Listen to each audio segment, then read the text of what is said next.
Aksi para sindikat pembobol rekening dilakukan dengan berbagai cara. Membobol rekening nasabah dengan menggunakan dokumen resmi dan memasukkan dokumen para nasabah. Pertengahan Oktober lalu, pihak kepolisian kembali berhasil menangkap 6 tersangka baru jaringan internasional yang menggunakan sistem malware. Para warga negara asing ini menguras sejumlah rekening nasabah di Indonesia.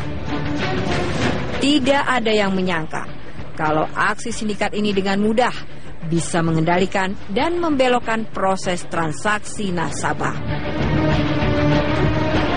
Setiap pelaku mempunyai peran dan penghasilan yang berbeda-beda. Seperti Anton alias Armen, sang pelaku utama, warga negara Rusia, ia mampu merekrut warga negara asing. Pria berusia 31 tahun ini mendapatkan gaji per bulan sebesar 10 juta rupiah ditambah biaya hotel dan pulsa telepon. Tersangka lainnya Andre, warga negara Latvia.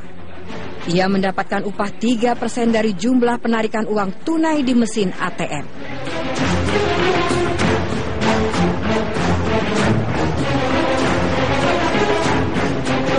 Andre ditangkap tim Jatanras Polda Metro Jaya saat membuka rekening baru di salah satu bank di kawasan Kuningan, Jakarta Selatan.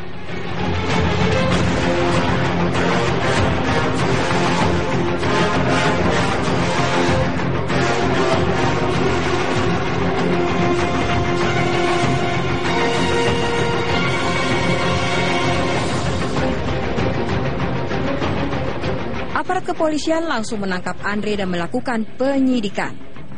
Hasilnya, sejumlah identitas Andre terbukti palsu. Andre, 28 tahun, warga negara Latvia yang baru menetap selama 3 bulan di Indonesia.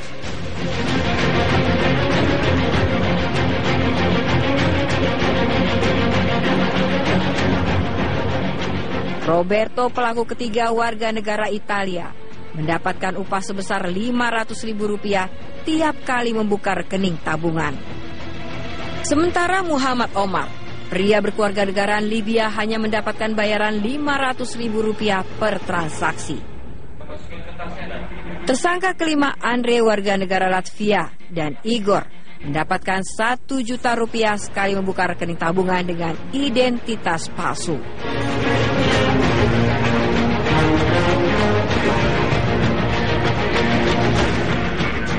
Kasus kejahatan dunia maya internasional terungkap setelah salah seorang korban di Indonesia mengadu ke pihak bank dan kemudian melapor ke kepolisian.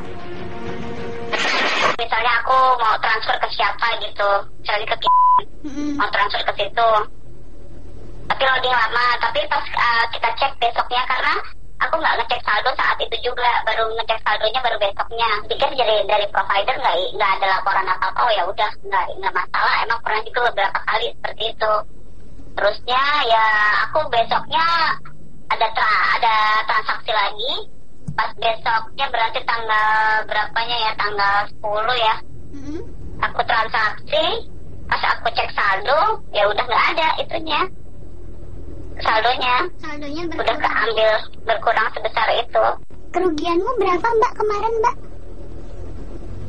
34.755. Saya mau transfer ke rekening tujuan, itu kan nggak berhasil, malah belok ke rekeningnya yang lain.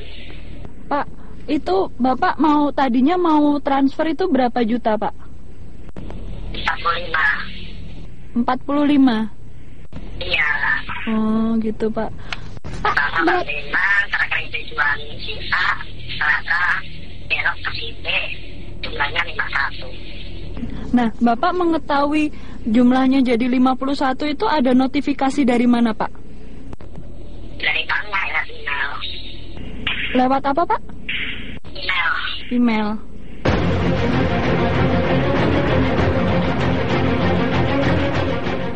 Bahkan sejak pertengahan tahun 2015, unit Jatanras Polda Metro Jaya kerap menerima pengaduan dari para korban penipuan jaringan internasional. Mereka melaporkan transaksi keuangan yang tidak wajar. Bagian dana mereka hilang. Selamat siang rekan-rekan. Selamat siang. Jadi hari ini kita akan merencanakan untuk melakukan penangkapan terhadap 2 orang pelaku berdasarkan LP pada tanggal 4 September, pelapor atas nama Lina Marlina. Berdasarkan hasil penyelidikan kita telah mendapati 2 orang pelaku, yaitu Olex dan Dimitri. Dan keduanya berada di Bali, di daerah Jimbaran. Untuk tim pertama ditugaskan untuk melakukan penangkapan terhadap tersangka Olex, sedangkan tim kedua untuk tersangka Dimitri.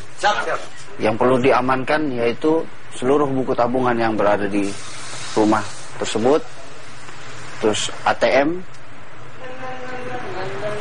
kartu KTP atau kartu identitas ataupun paspor, laptop dan handphone. Baiknya kita berdoa agar apa yang kita rencanakan dan akan kita laksanakan dapat berhasil.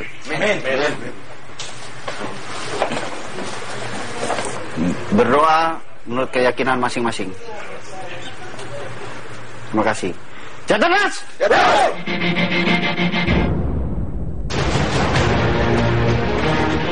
Modus kejahatan ini dikenal dengan phishing malware sebagai bentuk penipuan yang menggunakan kata sandi, melakukan penyamaran sebagai orang atau bisnis yang terpercaya dalam sebuah komunikasi elektronik. Kurang lebih 100 orang dari bulan Juli sampai bulan September yang terkena kasus phishing malware. Cuma dari beberapa korban tersebut ada beberapa yang berhasil diamankan dan dikembalikan kepada korban.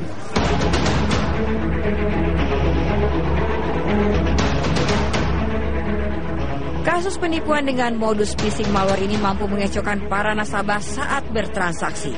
Para tersangka mentransfer uang dengan menggunakan Western Union dan Bitcoin untuk mempermudah transaksi keluar. Ya, aku pasti curiga lah. Kenapa ini kan pas loading lama aja itu udah mulai kebiasaannya nggak pernah seperti itu kan. Aku kan pakai e-banking juga udah lumayan lama ya. Pas ini ya pasti jadi curiga juga. Nah pas apalagi pas udah lapor mereka bilang itu nggak terdeteksi kemana.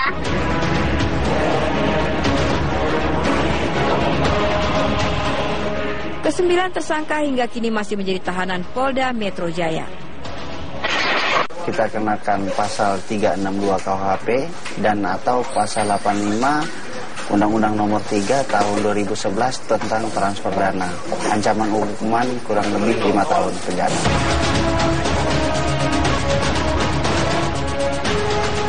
Jaringan internasional dengan menggunakan phishing malware ini telah menyebar ke berbagai negara. Mereka terbentuk seperti mata rantai dan terus berkembang. Walaupun demikian, hingga kini aparat kepolisian masih terus memburu anggota sindikat jaringan phishing malware di Indonesia dan luar negeri.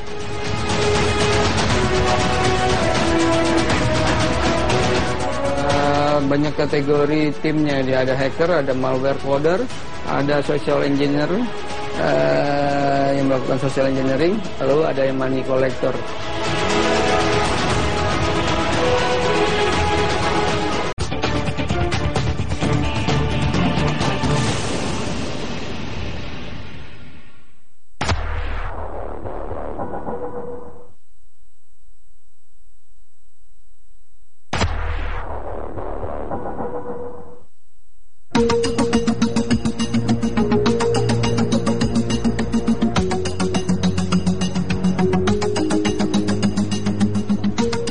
Berbagai kejahatan dunia maya mulai terungkap dengan modus yang berbeda-beda. Pelakunya pun ternyata berasal dari berbagai belahan dunia. Indonesia menjadi salah satu negara sasaran kejahatan dunia maya jaringan internasional. Mengapa Indonesia menjadi salah sasaran yang cukup besar? Satu, karena mereka pelaku ini menargetkan negara-negara berkembang yang satu, infrastruktur atau sistem perbankannya masih cukup rentan, dan nasabahnya awareness terhadap kesadaran terhadap IT security masih kurang. Nah, dua hal tersebutlah yang menjadi target besar bagi si pelaku.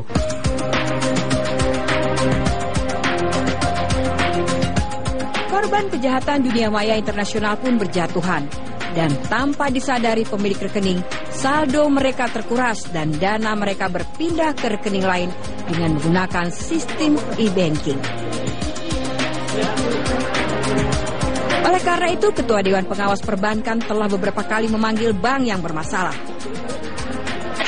Tiap ada kasus yang muncul ke media pun saya langsung panggil banknya. Kenapa seperti ini, kenapa seperti itu. Tolong tidak boleh ada konsumen yang dirugikan kalau banknya yang salah, kan begitu. Itu prinsip-prinsip perlindungan yang saya kira harus segera didorong. Berarti intinya sebetulnya pada bagaimana istilahnya bank bisa membangun manajemen risiko yang baik ya.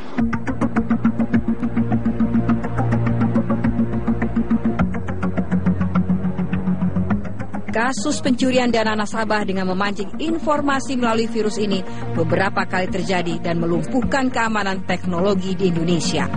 Pelaku utamanya adalah sindikat kelas kakap. Mereka menyebar malware secara random ke network di Indonesia, ke internet di Indonesia, ke nasabah-nasabah di Indonesia. Lalu nanti nasabah yang terkena dengan malware tersebut, aktivitas internet bankingnya akan terpantau, tersadap oleh si pelaku. Sudah ada indikasi mereka organisasi teroris juga, dengan informasi dari salah satu instansi finansial internasional. Pelaku itu banyak banyak kategori timnya. Dia ada hacker, ada malware coder, ada social engineer yang melakukan social engineering, lalu ada yang money collector. Nah, money collector yaitu yang mengkoordinasi tentang rekening penampung. Mereka mau membuat modus baru sebenarnya, tapi udah berhasil diputuskan oleh polisi.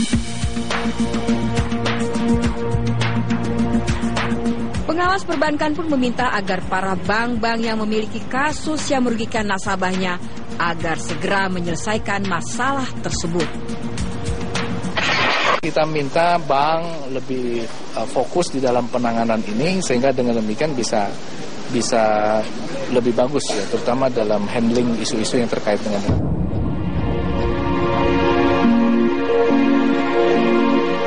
Semakin tinggi teknologi, semakin banyak modus dan cara yang dilakukan pelaku kejahatan untuk memperdaya para korbannya, termasuk membobol rekening para nasabah bank lewat kejahatan dunia maya.